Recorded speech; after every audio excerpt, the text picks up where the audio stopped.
Finally दोस्त वो इंतजार का घड़ी खत्म हुआ और आज के आज मतलब आप लोगों के बीच में VYRL भोजपुरी यूट्यूब चैनल के द्वारा एक पोस्टर देखने को मिलेगा पवन स्टार पवन सिंह जो कि न्यू सॉन्ग आने वाला है। आपको बता दें अभी आप लोगों ने जो ये सॉन्ग सुना इसी सॉन्ग को मतलब कि तैयारी किया जा रहा है। ये एक मतलब स्टूडियो का कुछ वीडियो क्लिप था जो कि मतलब वायरल किया गया था जो कि आप लोगों के बीच में मैंने पेश किया। और आपको बता दें कि देखिए आज ही आने वाला है VYRL म्यूजिक के द्वारा एक पोस्टर पवन सिंह का नए गाने का। तो आप लोग रेडी रहिए, एक्साइटेड रहिए और बहुत जल्दी आप लोगों के बीच देखने को मिलेगा।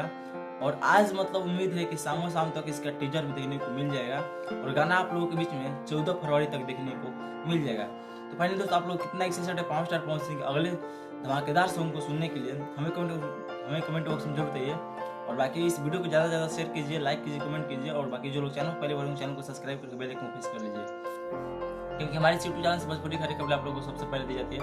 चलिए दोस्तों आज से वीडियो को यहीं पॉइंट करते हैं, बाकी मिलते हैं और सब तक best of luck, tata bye take care, धन्यवाद।